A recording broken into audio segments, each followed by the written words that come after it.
Méditation du 19 novembre, n'importe où. Celui qui aura gardé sa vie la perdra, et celui qui aura perdu sa vie à cause de moi la retrouvera. Matthieu 10, verset 39. Le groupe Run Collective chante une chanson qui me plaît beaucoup, Go Anywhere. Va n'importe où. Elle dit, j'irai n'importe où que ce soit, tant que tu es avec moi. J'irai n'importe où, là où tu m'appelles, tant que tu es avec moi. Lorsque nous pensons à un personnage biblique qui a tout laissé derrière lui pour suivre l'appel de Dieu, généralement nous pensons à Abraham. Mais aujourd'hui, je voudrais que nous méditions sur une femme qui a eu une foi égale ou plus grande. Ruth. Abraham a fait un acte de foi quand Dieu l'a appelé et lui a promis une grande descendance. Ruth, elle, a tout laissé derrière elle, non seulement sans promesse de bénédiction, mais avec la certitude de subir des privations. En choisissant Noémie et son Dieu, Ruth devenait une paria de la société. Son statut en tant que femme, veuve, étrangère, sans enfants, sans parents, sans frères, était inférieur à celui des serviteurs. Voir Ruth 2, le verset 13. Sans la protection de Marie ou d'un père, Ruth était exposée à l'abus sexuel. Juge 19 nous montre bien combien les femmes étaient vulnérables à cette époque et à la pauvreté.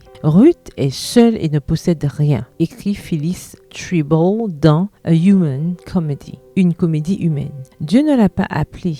Aucune divinité ne lui a promis des bénédictions. Aucun être humain n'est venu à son secours. Pourtant, pas même l'acte de foi d'Abraham ne surpasse la décision de Ruth. En laissant tout derrière elle, Ruth se plonge dans une culture différente, à la merci de Dieu. Même aujourd'hui, elle nous transmet sa foi. L'une des idoles les plus difficiles à détecter et à abandonner est l'idole du contrôle. Beaucoup parmi nous sommes disposés à suivre Dieu tant que nous savons qu'il nous bénira, tant que nous pourrons contrôler certains aspects de notre avenir. Nous avons été nombreuses à nous donner à Dieu de façon partielle et conditionnelle. Oui Seigneur, je suis disposée à te suivre, mais donne-moi la bénédiction d'avoir un époux, la santé et des enfants. Ruth nous montre une abnégation plus grande. Chaque étape vers Bethléem l'éloigne davantage de ses rêves, de la possibilité de se marier et d'avoir des enfants. Chaque étape est une petite mort, un acte de foi courageux. Bizarrement, suivant la logique illogique de l'évangile,